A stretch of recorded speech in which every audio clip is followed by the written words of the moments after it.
Hello नमस्कार प्यारे साथियों, एक बार फिर से स्वागत है आप सभी का हमारे इस ऑनलाइन स्टडी प्लेटफॉर्म पर। हम पढ़ रहे हैं ट्रांसफॉर्मर के बारे में, यानी कि परिणाम मित्र के बारे में।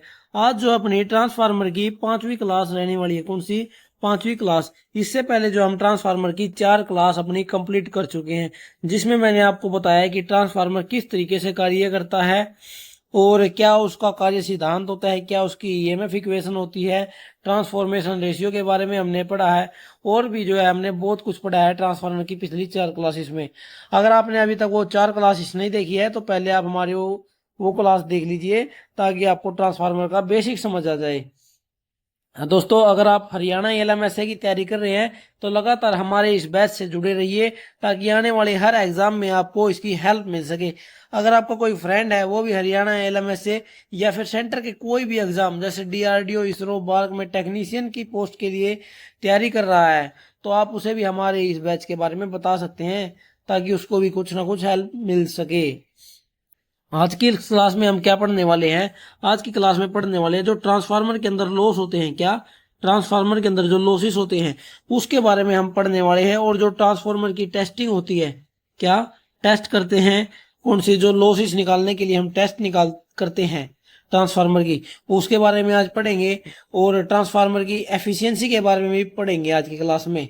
तो चलिए आज सबसे पहले शुरुआत करते हैं ट्रांसफार्मर की लॉसेस से। आज की सबसे पहले हम क्लास में पढ़ेंगे ट्रांसफार्मर के लॉस के बारे में, कि जो ट्रांसफार्मर के अंदर जो लॉस होते हैं वो कौन कौन से होते हैं। देखिए, जो ट्रांसफार्मर में 2 प्रकार की हानियां होती है। एक होती है विद्युत हानियां, एक होती है यांत्रिक हानियां। यांत्रिक हानियां जो है ना ट्रांसफार्मर के अंदर लगभग शून्य होती हैं। कितनी? लगभग लगभग शून्य। क्यों होती है लगभग शून्य? क्योंकि ट्रांसफार्मर के अंदर कोई घूमने वाला भाग नहीं होता है। आप सभी को पता है ट्रांसफार्मर एक स्थैतिक युक्ति होती है, जिसके कारण उसके अंदर कोई घूमने वाला भाग नहीं होता, इसलिए उसके अंदर कोई यांत्रिक हानियां नहीं होती है। यांत्रिक हानियां किस में होती है? यांत्रिक हानियां होती है मशीनों में, जैसे मोटर होगी, जनरेटर हो गया, अल्टरनेटर हो गया। उनके अंदर जो है यांत्रिक हानियां होती है, क्योंकि उनके अंदर घूमने वाला भाग होता है रोटर। क्या है? उनके अंदर जो है रोटर घूमता रहता है। इस और रोटर घूमने के कारण जो उसके अंदर घिसता रहता है वो उन्हीं को हम जो है यांत्रिक हानियां कहते हैं। अब ट्रांसफार्मर में तो कोई घूमने वाला भाग होता नहीं है, इसलिए इसके अंदर यांत्रिक हानियां लगभग शून्य होती हैं। इसलिए हम ट्रांसफार्मर वाले चैप्टर में यांत्रिक हानियों के बारे में नहीं पढ़ते हैं। हम पढ़ते हैं किसके बारे में? हम पढ़ते हैं विद्युत हानियों के बारे में। ट्रांसफार्मर में हम विद्युत हानियों के बारे में पढ़ते हैं। और विद्युत हानियां जो है 2 प्रकार की होती हैं। एक होती है कोर हानियां, एक होती है कॉपर हानियां। कोर हानियां कौन सी होती हैं? जो कोर बनी होती है ट्रांसफार्मर की, उसके अंदर होने वाले लॉस ही कोर लॉस कहलाते हैं। और कॉपर हानियां कौन सी होती है? आप सभी को पता है ट्रांसफार्मर के अंदर जो है वाइंडिंग करी जाती है कॉपर की। क्या? जो हम वाइंडिंग करते हैं एक ट्रांसफार्मर के अंदर, वो हम कॉपर की करते हैं। अब उस वाइंडिंग के अंदर होने वाले जो लॉस होते हैं उन्हीं को हम कॉपर लॉस कहते हैं। कोर हानियों को जो है लो हानियां भी कहा जाता है। क्या? आयरन लॉस, आयरन लॉस भी कहा जाता है। किसको? कोर हानियों को। क्यों? क्योंकि जो ट्रांसफार्मर के अंदर है लोहे की भी कोर बनाई जाती है, पतली पतली पत्तियों की जो है कोर बनाई जाती है लोहे की, इसलिए इन्हें आयरन लॉस भी कहा जाता है। तो सबसे पहले हम जो है आज की क्लास में पढ़ेंगे कोर हानियों के बारे में, जिन्हें हम आयरन लॉस भी कहते हैं, लो हानियां भी जिन्हें हम कहते हैं। देखिए, क्या होता है कि ना जो ट्रांसफार्मर होता है, ट्रांसफार्मर की जो कोर है वो लोहे की पतली पतली पत्तियों से बनाई जाती है, इसलिए हम इसको लो हानियां यानी कि आयरन लॉस भी कहते हैं। अब जो लो हानियां होती है ना, ये नो लोड से फुल लोड तक, नो लोड से फुल लोड तक नियत रहती है, यानी को कांस्टेंट रहती है, बदलती नहीं है। इसे हम क्या समझे कि जो इस लो हानियों के ऊपर लोड का कोई भी असर नहीं होता है। अगर ट्रांसफार्मर 0 लोड पर है फिर भी कोर हानियां उतनी ही होंगी। अगर ट्रांसफार्मर फुल लोड पर चल रहा है तब भी जो कोर हानियां होती है वो उतनी ही रहती हैं। नो ये इसलिए इन्हें जो है स्थिर हानियां भी कहा जाता है। क्या कहा जाता है? स्थिर हानियां। इसलिए जो लो हानियां होती है इनको स्थिर हानियां भी कहा जाता है, क्योंकि इन पर लोड का कोई असर नहीं पड़ता है। तो किसका असर पड़ता है? इन पर असर पड़ता है वोल्टेज और फ्रीक्वेंसी का। जो कोर हानियां होती हैं इनका मुख्यतः असर जो होता है वो वोल्टेज और फ्रीक्वेंसी पर पड़ता है। इस बात को जो है आप ध्यान रखना, जो लो हानियां होती है वोल्टेज और फ्रीक्वेंसी पर निर्भर करती है। अब जो लो हानियां होती है ये भी दो प्रकार की होती हैं। क्या? लो हानियां दो प्रकार की होती है, एक होती है हिस्टैरिसीस लॉस और एक होता है eddy current loss. Hysteresis loss और एडी करंट लॉस के बारे में मैंने अपने मैग्नेटिज्म वाले चैप्टर में बड़े ही अच्छे से आपको डिफाइन किया है कि वो क्या होते हैं। चलिए आज फिर थोड़ा सा पढ़ लेते हैं उसके बारे में। अगर आपको फिर भी पूरे ब्रीफ में पढ़ना है तो आप हमारे वो मैग्नेटिज्म वाले चैप्टर पढ़ सकते हैं। उसके अंदर मैंने आपको हिस्टैरिसीस कर्व के बारे में अच्छे तरीके से बताया है। हिस्टैरिसीस कर्व, हिस्टैरिसीस लॉस के बारे में पढ़ते हैं। इसको जो है इसका एक नाम और है मंदायन हानियां। कौन सा? मंदायन हानियां। याद रखना इसको, इंपॉर्टेंट है। सथिल्य हानियों का एक अन्य नाम क्या है? मंदायन हानियां भी इसे कहते हैं। और जो जिस कर्व से हम जो हिस्टैरिसीस का पता लगाते हैं उसको हम कहते हैं हिस्टैरिसीस कर्व। क्या कहते हैं? हिस्टैरिसीस कर्व या फिर हिस्टैरिसीस लूप हम इसे कह सकते हैं। इसका एक अन्य नाम होता है BH कर्व। एक अन्य नाम और क्या होता है हिस्टैरिसीस कर्व का? BH कर्व जो है इसका अन्य नाम होता है। ठीक है, इतना आप सभी को ध्यान रखना है। अब आगे क्या है देखिए, हिस्टैरिसीस कर्व होता क्या है? फ्लक्स, आप सभी को पता है ट्रांसफार्मर के अंदर क्या है, AC करंट दिया जाता है। और AC करंट कैसे बनता है? ऐसे, एक बार पॉजिटिव में एक बार नेगेटिव में। यानी कि मैग्नेटिज्म फोर्स जो होता है एक बार पॉजिटिव में रहता है एक बार हट जाता है, वो एक बार लग जाता है और एक बार हट जाता है। अब ये लगने और हटने के कारण जो फ्लक्स में फ्लक्स का जो प्रभाव होता है उससे जो कोर होती है ना, जो कोर होती है वो बार बार चुंबकित और विचुंबकित होती रहती है। अब चुंबकित और विचुंबकित होने के कारण जो उसके अंदर लॉस होते हैं उसे ही हम जो है हिस्टैरिसीस लॉस कहते हैं। हिस्टैरिसीस लॉस कहते हैं। इतना समझ आ गया होगा किसको कहते हैं हिस्टैरिसीस लॉस। देखिए, एक ट्रांसफार्मर के अंदर हम AC करंट देते हैं और AC करंट किस प्रकृति का होता है? एक बार पॉजिटिव में रहता है एक बार नेगेटिव में, एक बार पॉजिटिव में एक बार नेगेटिव में। यानी कि जो कोर है वो चुंबकित और विचुंबकित होती रहती है। ठीक है, और विचुंबकित होने के कारण जो उसके लॉस होते हैं एक कोर के अंदर, उन्हीं को हम जो है हिस्टैरिसीस लॉस कहते हैं। अब हिस्टैरिसीस लॉस को कम कैसे किया जा सकता है? हिस्टैरिसीस लॉस को कम सथिल्य स्थिरांक वाले पदार्थ का प्रयोग करके जो है कम कर सकते हैं। क्या?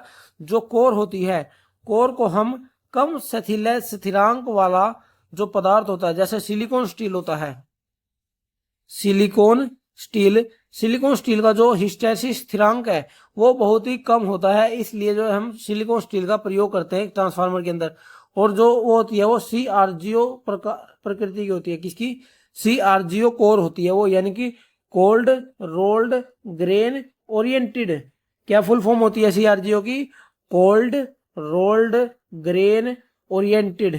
एग्जाम में आया हुआ सवाल है ये कि जो उसके अंदर ट्रांसफार्मर के अंदर हिस्टैरिसीस लॉस को कम करने के लिए किस प्रकार की कोर का प्रयोग किया जाता है? उसका आंसर है CRGO, cold rolled grain oriented. इसकी फुल फॉर्म भी पूछी जा सकती है। देखिए क्या बनेगी इसको, देखिए CRGO, cold rolled grain oriented, जो इसकी फुल फॉर्म होती है CRGO। हिस्टैरिसीस लॉस किसे कम किया जा सकता है? सिलिकॉन स्टील व CRGO कोर का प्रयोग करके। अब जो हिस्टैरिसीस लॉस को दर्शाया किससे जाता है? देखिए, हिस्टैरिसीस लॉस को दर्शाया जाता है WH से। किसे? WH से। हानियों को W से दर्शाया जाएगा। और जो जैसे हिस्टैरिसीस लॉस है H लगा दिया। अब आयरन लॉस है, जैसे हमने यहाँ पर लो हानियां पढ़ा, इनको आयरन लॉस को WI से दर्शाएंगे। उसी प्रकार से एडी करंट लॉस है उसको WE से दर्शाएंगे। ठीक है, हिस्टैरिसीस लॉस को हम WH से दर्शाते हैं। अब इसको हम निकाल कैसे सकते हैं? एक कोर के अंदर कितना हिस्टैरिसीस लॉस है उसको निकालने का एक फॉर्मूला होता है N यहाँ पर जो है हिस्टैरिसीस स्थिरांक को दर्शा रहा है। B 1.6 into frequency into volume. ये जो है इसको निकालने का फॉर्मूला होता है, याद रखना आपको, बहुत ही ज्यादा इंपॉर्टेंट फॉर्मूला है हिस्टैरिसीस लॉस को निकालने का। क्या एन यहाँ पर क्या दर्शा रहा है, एन जो है यहाँ पर शिथिल्य स्थिरांक को दर्शा रहा है। बी 1.6 यहाँ पर क्या दर्शा रहा है, यहाँ चुंबकीय घनत्व को, चुंबकीय फ्लक्स घनत्व को दर्शा रहा है। एफ यहाँ पर फ्रीक्वेंसी को, और वी यहाँ पर कोर के वॉल्यूम को दर्शा रहा है। किसको, कोर के वॉल्यूम को, वॉल्यूम को मीटर क्यूब में लिखा जाता है, याद रखना इसको, वॉल्यूम को मीटर क्यूब में लिखा जाता है। फॉर्मूला क्या है इसका, एन शिथिल्य स्थिरांक, B 1.6 into frequency into volume. और एक चीज और है, जो हिस्टैरिसीस लॉस है ये फ्रीक्वेंसी के समानुपाती होता है। किसके, फ्रीक्वेंसी, अगर फ्रीक्वेंसी बढ़ेगी तो क्या है, हिस्टैरिसीस लॉस बढ़ता है। इस बात का आपको ध्यान रखना हमेशा। क्या, जो शिथिल्य हानियां होती हैं ये फ्रीक्वेंसी के बढ़ने पर बढ़ती हैं। किस पर, फ्रीक्वेंसी के बढ़ने पर ये बढ़ जाती हैं। इस चीज का आपको ध्यान रखना है। मैंने आपको पहले ही क्या आपको बताया था, जो लो हानियां होती है वोल्टेज और फ्रीक्वेंसी पर निर्भर करती हैं, और जो ये जो हिस्टैरिसीस लॉस है ये फ्रीक्वेंसी पर निर्भर करता है। ठीक है, और एक ट्रांसफार्मर के अंदर कम हानियां होने के लिए किस प्रकार का जो बीएच कर्व है, आप सभी को पता है बीएच कर्व कैसे बनाया जाता है। यहाँ बीएच बी होता है और यहाँ पर एच होता है, इसलिए जो बीएच कर्व होता है वो पतला होना चाहिए। कैसा, इस तरीके का बना होना चाहिए। क्या, बीएच कर्व, अगर लॉस कम करने हैं, ना कि इतना ऐसे, ऐसा नहीं होना चाहिए वो। अगर ऐसा होगा तो क्या है, वो हिस्टैरिसीस लॉस उसके अंदर ट्रांसफार्मर के अंदर ज्यादा होंगे। अगर लूप ऐसा बनता है हिस्टैरिसीस का तो उसके अंदर बहुत ही कम हानियां होती है। अगर आपको ये बीएच कर्व पढ़ना है तो आप हमारे मैग्नेटिज्म वाले चैप्टर को पढ़ सकते हैं। और क्या है, देखिए जो वायु होती है, एयर होती है, यानी कि air core, air core, air core के अंदर जो है ये बीएच कर्व में एक बिल्कुल सीधी रेखा बनती है। क्या बनती है, बिल्कुल सीधी रेखा होती है उसके अंदर। क्यों, क्योंकि जो एक वायु कोर होती है उसके अंदर हिस्टैरिसीस लॉस नहीं होता है। हिस्टैरिसीस लॉस नहीं होता है। हिस्टैरिसीस लॉस कहाँ होता है, कोर में होता है। अब एयर कोर में कोर ही नहीं है तो हिस्टैरिसीस लॉस होगा ही नहीं उसके अंदर। इसलिए जो शिथिल्य लूप जो बनता है वो बिल्कुल एक सीधी रेखा के रूप में बनता है। उसके अंदर, एयर कोर के अंदर कोई भी हिस्टैरिसीस लॉस नहीं होता है। ये बात आप सभी को समझ आ गया होगा, हिस्टैरिसीस लॉस क्या होता है, कैसे इसको निकाला जाता है, कैसे हम इसे कम कर सकते हैं। अब आगे चलते हैं हम भंवर द्वारा हानियों पर। भंवर द्वारा हानियां क्या होती हैं, यानी कि एडी करंट लॉस। देखिए मैंने आपको क्या बताया था, एक लोहे की जैसे कोर होती है, ये एक कोर होती है, इसके अंदर ये वाइंडिंग करी जाती है। अब जैसे ही हम यहाँ पर इसको करंट देते हैं तो ये क्या है, चुंबकित होने लग जाती है। अब ये चुंबकीय हो गई, यहाँ पर एक फ्लक्स उत्पन्न हो गया। अब ये फ्लक्स जो है इस कोर में भी ईएमएफ पैदा कर देता है। जो ये कोर होती है इस कोर के अंदर एक ईएमएफ पैदा कर देता है ये फ्लक्स, और इस ईएमएफ होने के कारण इसके अंदर एक करंट बहने लगता है। क्या, जो ये ईएमएफ जनरेट हुई है इस कोर के अंदर, ये ईएमएफ एक करंट को पैदा करता है, इस कोर के अंदर करंट को चलाता है, जिसे हम एडी करंट कहते हैं। क्या कहते हैं, उस करंट को हम कहते हैं एडी करंट। और इस एडी करंट के कारण जो हानियां होती है उसे ही हम कहते हैं एडी करंट लॉस।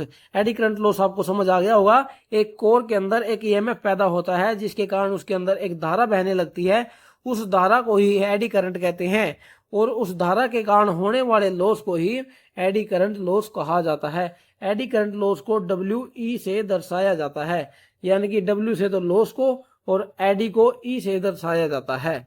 इतना आपको समझ आ गया होगा। और जो भंवर द्वारा हानि होती है ये फ्रीक्वेंसी पर निर्भर नहीं करती है, मतलब कि चाहे फ्रीक्वेंसी कितनी भी हो, एडी करंट लॉस का फ्रीक्वेंसी पर कोई असर नहीं पड़ता। फ्रीक्वेंसी का असर किस पर पड़ता है, फ्रीक्वेंसी का असर पड़ता है हिस्टैरिसीस लॉस पर। तो एडी करंट पर किसका असर पड़ता है, इसका असर पड़ता है वोल्टेज जो है एडी करंट लॉस पर असर डालती है। इसका आप सभी को ध्यान रखना है, डब्ल्यू अक्षर से इसको व्यक्त किया जाता है। अब जो है इसको निकाला कैसे जा सकता है, देखिए एडी करंट लॉस को डब्ल्यू ई से इसे दर्शाया जाता है। इसको देखिए K E B B square F square T square V, ये जो है फॉर्मूला होता है एडी करंट लॉस का। डब्ल्यू तो एडी करंट लॉस को दर्शा रहा है और के यहां क्या दर्शा रहा है, एडी करंट कांस्टेंट को दर्शा रहा है। Eddy current constant, eddy current के कांस्टेंट को कौन दर्शा रहा है, के ई से यहाँ पर एडी करंट और के यहाँ पर कांस्टेंट है। बी स्क्वायर जो है यहाँ फ्लक्स घनत्व को दर्शा रहा है, यहाँ पर जो है स्क्वायर में है, एडी करंट के अंदर ये 1.6 में था और इसमें हिस्टैरिसीस लॉस में एडी करंट में ये स्क्वायर में है बी स्क्वायर। एफ स्क्वायर यहाँ फ्रीक्वेंसी है, टी स्क्वायर क्या है यहाँ पर जो हमें पता है, जो भंवर धारा हानियों को कम करने के लिए लैमिनेटेड पत्तियों का इस्तेमाल किया जाता है। किसका, पतली पतली पत्तियों का इस्तेमाल किया जाता है। अब उन पत्तियों की मोटाई को कौन दर्शा रहा है, उनकी थिकनेस को कौन दर्शा रहा है, यहाँ पर भंवर धारा की ये टी दर्शा रहा है, टी स्क्वायर। ठीक है, ये टी स्क्वायर जो है एमएम में होता है, किसमें, एमएम में, थिकनेस जो है एमएम में होती है। वी यहाँ पर इन पटलित करोड़ का आयतन यानी कि जो कोर है उसका आयतन दर्शा रहा है, वॉल्यूम को दर्शा रहा है, जिसको हम मीटर क्यूब में लिखते हैं।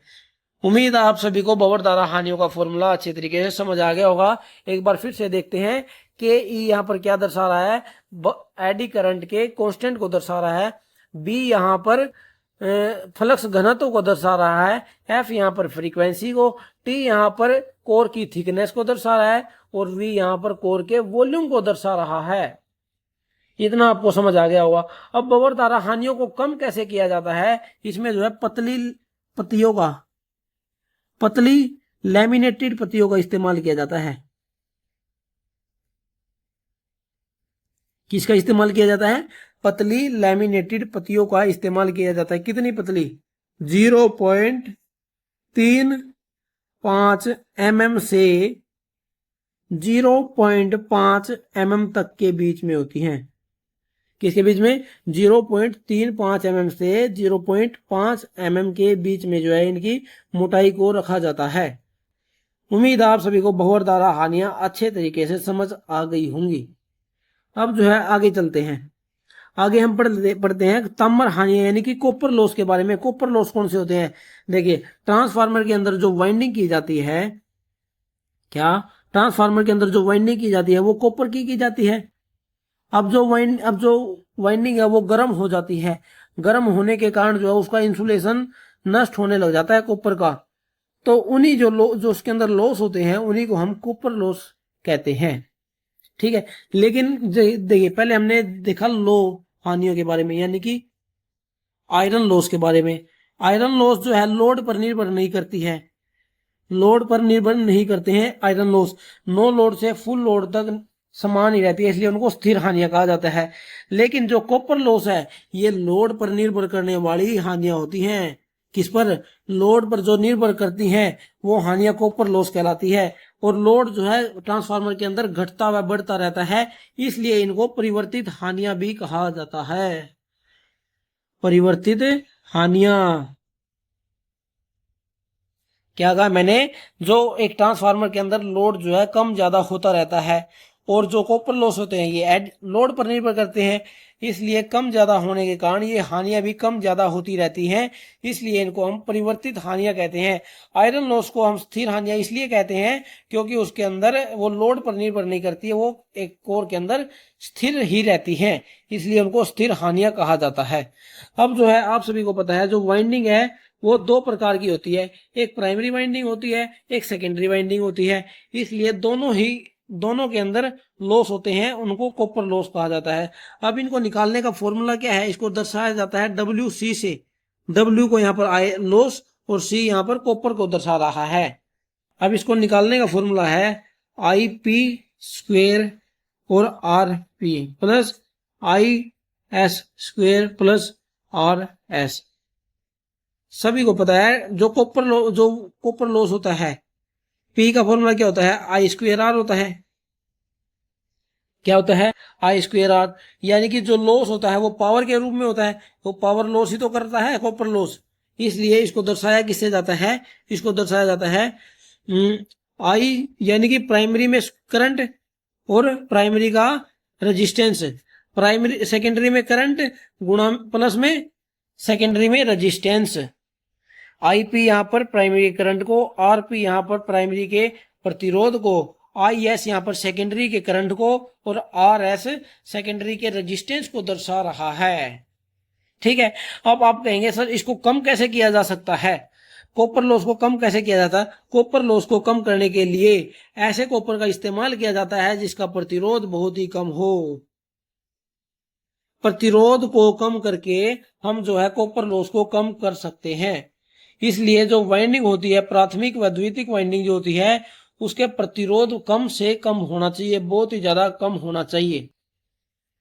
उम्मीद है आप सभी को जो है ट्रांसफार्मर के अंदर होने वाली लॉसेस के बारे में अच्छे से समझ आ गया होगा कि कौन से लॉस कौन से होते हैं और किस तरीके से इनको निकाला जा सकता है।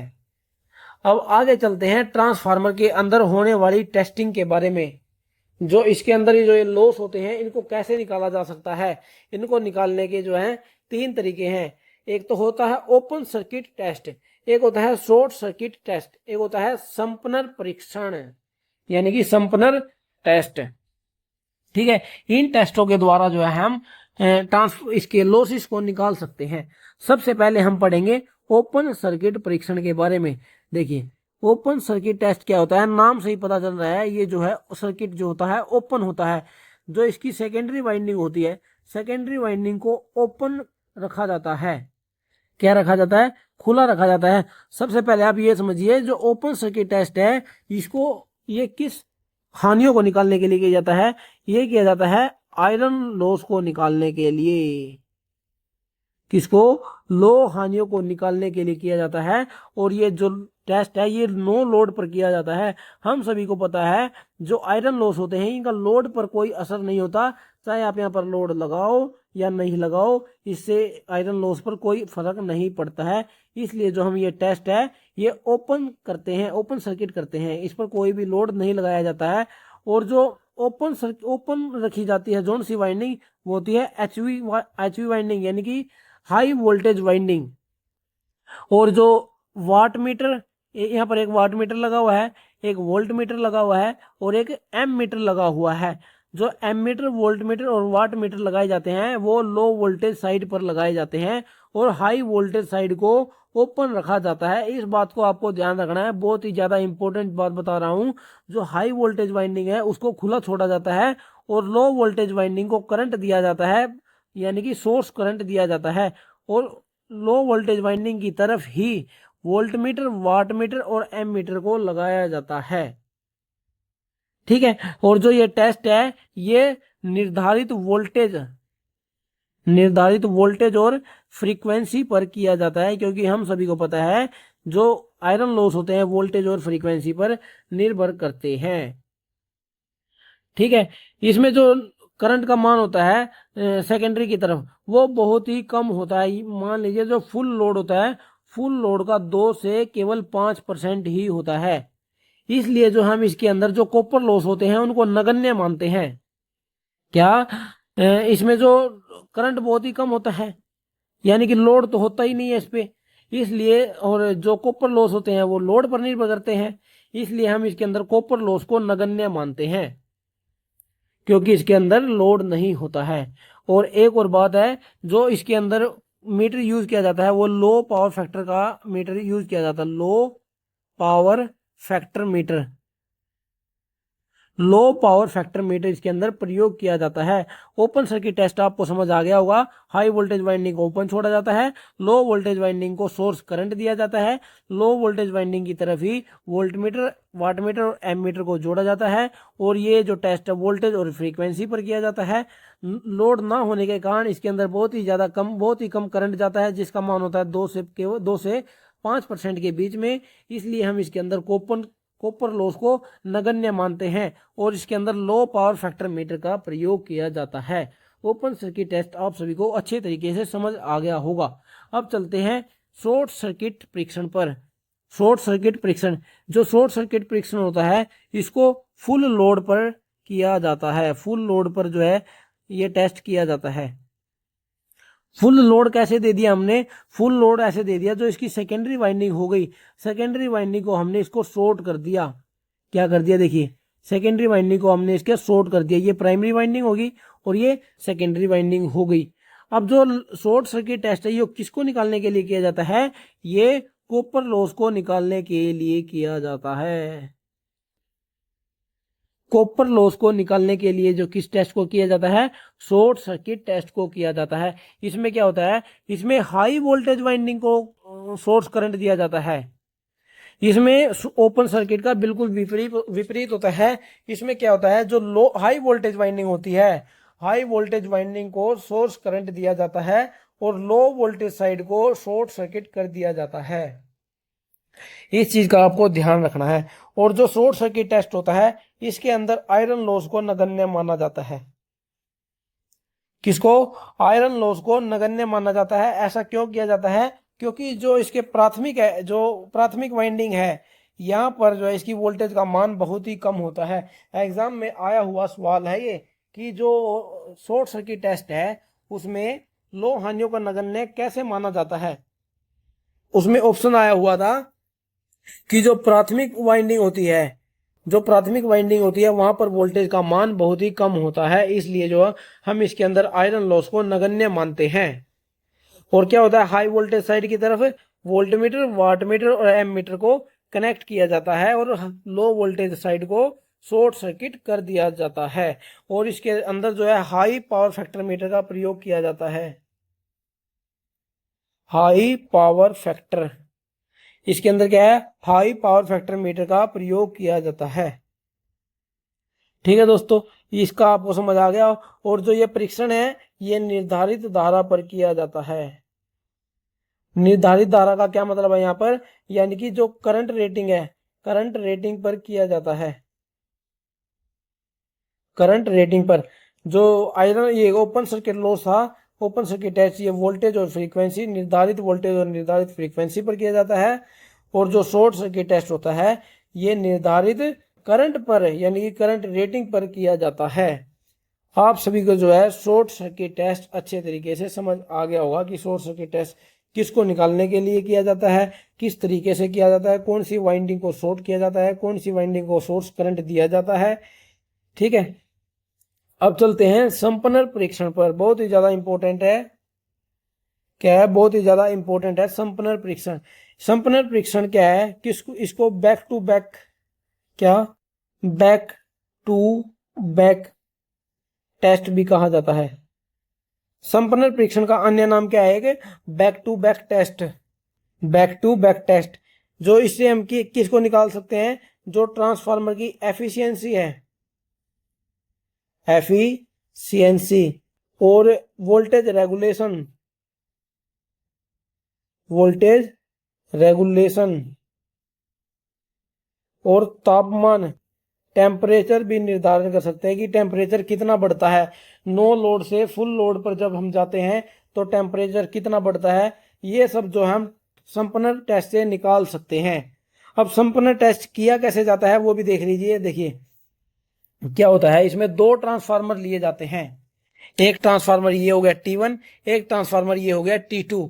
और दोनों ही एक में क्या कंडीशन होती है? जो दोनों ही ट्रांसफार्मर है वो समान होने चाहिए, एक जैसे होने चाहिए, उनकी रेटिंग भी समान ही होनी चाहिए। ये इसकी कंडीशन होती है जो इसका सबसे बड़ी डिसएडवांटेज है। संपन्नर टेस्ट का सबसे बड़ा डिसएडवांटेज यही होता है कि इसके अंदर दो ट्रांसफार्मर यूज किए जाते हैं और दोनों ही सेम होते हैं यानी कि समान होने चाहिए। अब ये किया कैसे जाता है? देखिए जो इसकी प्राइमरी वाइंडिंग होती है, प्राइमरी वाइंडिंग जो होती है उसको वो एक दूसरे के समांतर क्रम में जुड़ी होती है। दोनों ट्रांसफार्मर, ये T1 हो गया, ये T2 हो गया, दोनों की प्राइमरी वाइंडिंग ये है, ये रही प्राइमरी वाइंडिंग इनकी, और दोनों जो है एक दूसरे के समांतर में जुड़ी हुई है। दोनों ही प्राथमिक वाइंडिंग एक दूसरे के समांतर में जोड़ी जाती हैं। और जो सेकेंडरी वाइंडिंग होती है वो एक दूसरे के सीरीज में जोड़ी जाती है। ये देखिए ये जोड़ी हुई है। एक मिनट, देखिए जो प्राइमरी होगी वो तो जोड़ दी एक दूसरे के पैरेलल में, लेकिन जो सेकेंडरी वाइंडिंग है वो एक दूसरे के सीरीज में जोड़ी जाती है, लेकिन विपरीत ध्रुवता के साथ जोड़ी जाती है। क्या होती है, जो पोलर होता है इनका, पोलर होते हैं ये अलग अलग होता है, इनकी जो इनकी ध्रुवता होती है वो अलग अलग रखी जाती है। जो सेकेंडरी वाइंडिंग होती है श्रेणी क्रम में तो जोड़ दी, लेकिन विपरीत ध्रुवता के साथ जोड़ दी। 1 वाट मीटर जो है यहाँ पर मेन सप्लाई के साथ लगा हुआ है, और यहाँ पर जो है आउटपुट आ रही है, ये जिसको हम ऑक्सिलरी सप्लाई कह रहे हैं, क्या है यहाँ पर V2 आ रही है।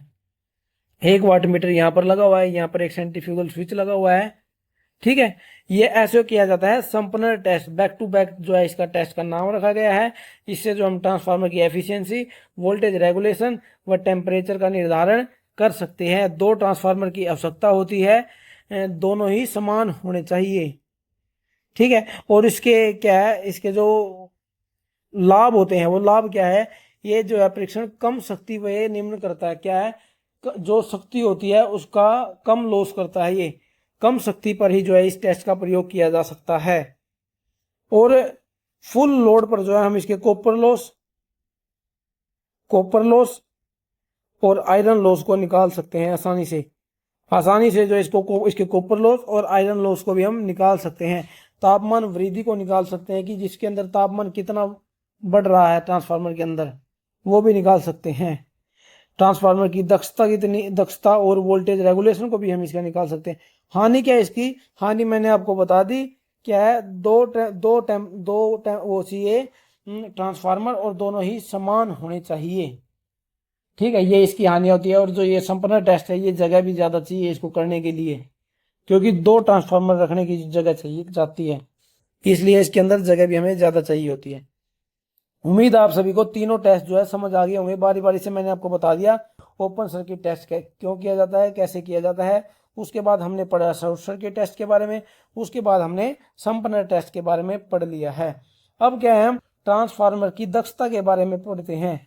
किसके बारे में, ट्रांसफार्मर की जो दक्षता होती है उसके बारे में हम पढ़ते हैं। ठीक है, दक्षता क्या होती है, परिणाम मीटर की आउटपुट शक्ति एवं इनपुट शक्ति के अनुपात को दक्षता कहते हैं। क्या कहते हैं, देखिए दक्षता को दर्शाया किससे जाता है, ये ऐसे दर्शाया जाता है। देखिए इस तरीके से जो है हम दक्षता को दर्शा सकते हैं। इसने क्या बताया दक्षता को, आउटपुट शक्ति, यानी कि आउटपुट शक्ति बटा में इनपुट शक्ति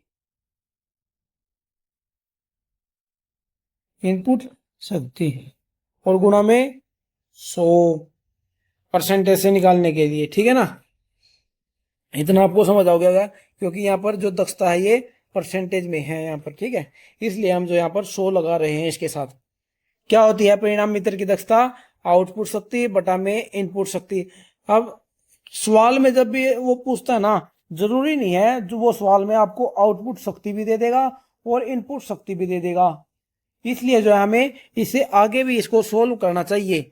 देखिए इसको आगे अगर हम सोल्व करते हैं तो क्या आता है, परसेंटेज n इजिकल टू, यहाँ पर एफिशिएंसी है, आउटपुट शक्ति ऊपर तो रह गया, देखिए ऊपर रह गया आउटपुट पावर।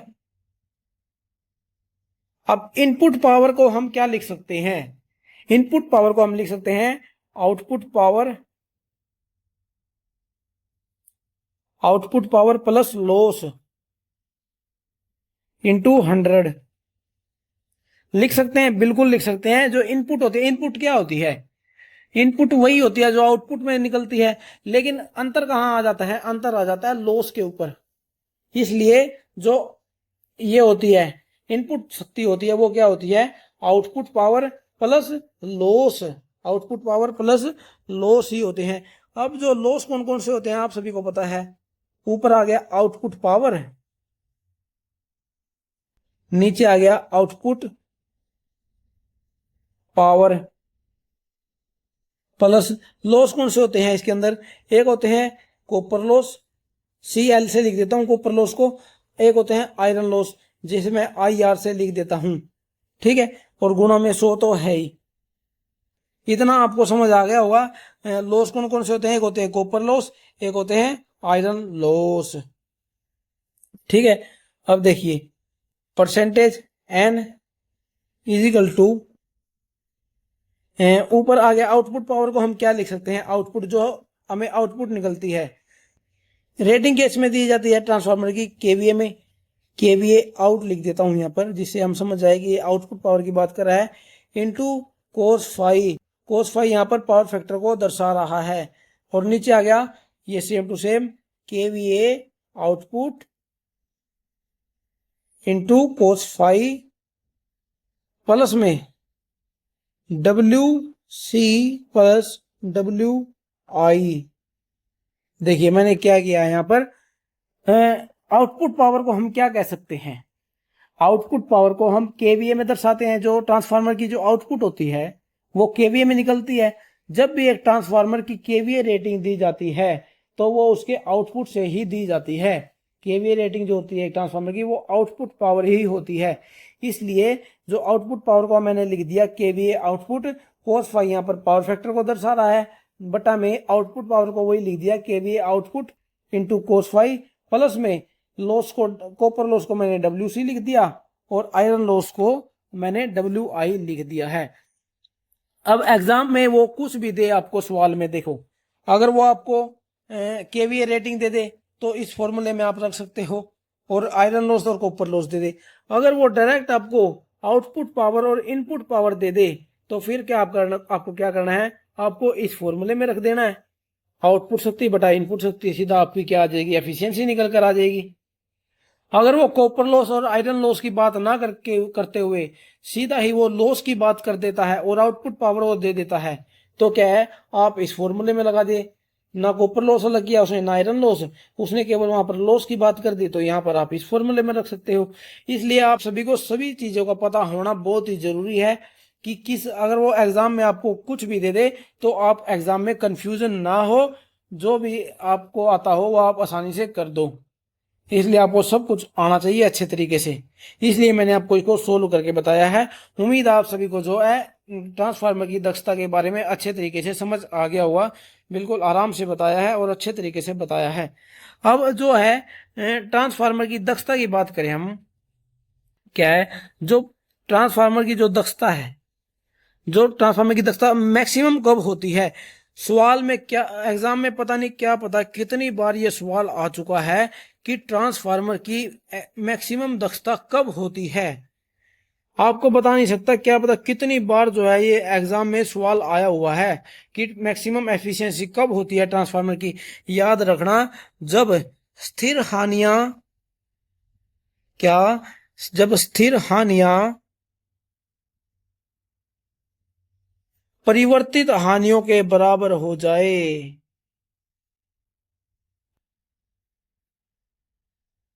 क्या कहा मैंने, ट्रांसफार्मर की दक्षता मैक्सिमम तब होती है जब स्थिर हानियां परिवर्तित हानियों के बराबर हो जाती है। स्थिर हानियां हमें पता है आयरन लॉस होते हैं, परिवर्तित हानियां कॉपर लॉस होते हैं। इसका मतलब जब आयरन लॉस कॉपर लॉस के बराबर हो जाए, यानी कि डब्ल्यू आई डब्ल्यू सी के बराबर हो जाए, तो क्या है आप समझ जाए वहां पर जो है ट्रांसफार्मर अपनी मैक्सिमम एफिशिएंसी से काम करेगा।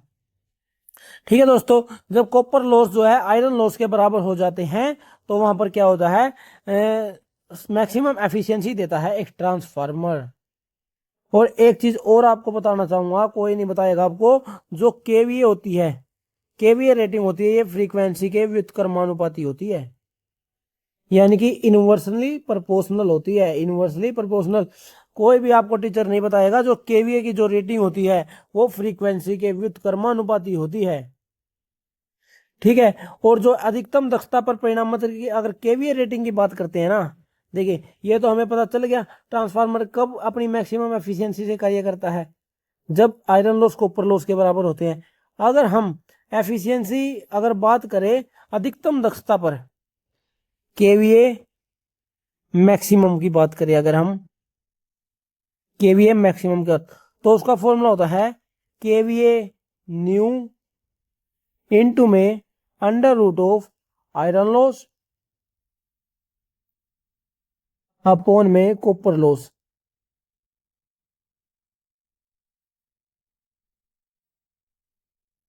केवीए मैक्सिमम क्या होता है, यानी कि मैक्सिमम कब होती है, मैक्सिमम रेटिंग एक ट्रांसफार्मर की, केवीए न्यू इनटू में under root of iron loss बटा में कॉपर लॉस। याद रखना आपको इस फॉर्मूले को भी, ठीक है, बहुत ही ज्यादा इंपॉर्टेंट फॉर्मूला होता है ये भी, ठीक है, इतना आप सभी को ध्यान रखना है। ये थी एफिशिएंसी ऑफ ट्रांसफॉर्मर, परिणाम मित्र की दक्षता। अब जो है आगे चलते हैं हम ऑल डे एफिशिएंसी पर, यानी कि पूर्ण दिवस क्षमता क्या होती है। पूर्ण दिवस क्षमता क्या होती है, विद्युत वितरण प्रणाली में, वितरण यानी कि डिस्ट्रीब्यूशन में, विद्युत वितरण प्रणाली में प्रयोग किए गए ट्रांसफार्मर की 24 घंटे कार्य करने की औसत दक्षता को उसकी पूर्ण दिवस की क्षमता कहते हैं। यानी कि एक ट्रांसफार्मर जो है 24 घंटे में कितने अच्छे तरीके से कार्य करता है, कितनी उसकी दक्षता है कार्य करने की, उसी को हम पूर्ण दिवस की क्षमता कहते हैं। ठीक है, इतना आपको समझ आ गया। और होता क्या है ये, देखिए ये निकाली जाती है दक्षता को, मैंने आपको एन से बताया, के डब्ल्यू एच आउटपुट बटा में के डब्ल्यू एच इनपुट। ठीक है, इतना समझ आ गया होगा। जो ओल्ड एफिशिएंसी होती है वो क्या होती है, के डब्ल्यू एच में दी जाती है जो ये ओल्ड एफिशिएंसी की होती है। लेकिन जो ट्रांसफार्मर की जो दक्षता थी, वो पूर्ण दक्षता, वो थी केवीए में, केवीए आउटपुट और केवीए इनपुट। लेकिन यहां पर बात हो रही है पूरे दिवस की, एक दिन की क्षमता की। तो यहां पर के डब्ल्यू एच यानी कि किलो वाट आवर, क्योंकि यहाँ पर 24 घंटे की बात हुई है, यहाँ पर घंटों की बात हुई है ना, तो इसलिए यहाँ पर आवर आ गया बीच में। इसलिए जो क्षमता होती है वो के डब्ल्यू एच में दी जाती है, किलो वाट आवर में। के डब्ल्यू एच आउटपुट, कितना उसने आउटपुट निकाला है, बटा में इनपुट, यानी कि कितनी उस ट्रांसफार्मर के अंदर इनपुट दी गई और कितनी उसने आउटपुट निकाली, इसी के अनुपात को हम ऑल डे एफिशिएंसी कहते हैं, यानी कि पूर्ण दिवस की क्षमता कहते हैं उसकी। इतना आपको समझ आ गया होगा। तो दोस्तों आज की क्लास में हम इतना ही पढ़ते हैं, जो बाकी का बचा हुआ पार्ट है वो हम अपनी कल की क्लास में पढ़ लेंगे। कल की क्लास में क्या करेंगे हम, कि ट्रांसफार्मर जो होता है वो नो लोड पर कैसे रिएक्ट करता है, कैसे उसका वर्किंग कंपोनेंट होता है, कैसे उसका मैग्नेटिक कंपोनेंट होता है, उसके ग्राफ को भी हम समझेंगे। ठीक है, आइडियल आदर्श ट्रांसफार्मर कैसे होता है, क्या उसके अंदर लॉस होते हैं, वोल्टेज रेगुलेशन के बारे में पढ़ेंगे। और जो उसका मेन टैंक होता है, उसकी कंस्ट्रक्शन जो होती है ट्रांसफार्मर की, उसके बारे में हम कल की क्लास में पढ़ेंगे। आज की क्लास में हम इतना ही पढ़ते हैं, बाकी का कल की क्लास में पढ़ेंगे। दोस्तों अगर आपको क्लास अच्छी लगी हो तो क्लास को लाइक करना और कमेंट करके बताना कि कैसी आपको क्लास लगी है। साथ के साथ चैनल को जरूर सब्सक्राइब कर लेना अगर आप पहली बार आए हो तो हमारे चैनल पर। अगर आपका कोई दोस्त है वो भी हरियाणा LMS की तैयारी कर रहा है, आप उसके पास भी हमारी ये क्लास शेयर कर सकते हैं। तो दोस्तों आज की क्लास में बस इतना ही, मिलते हैं नेक्स्ट क्लास में।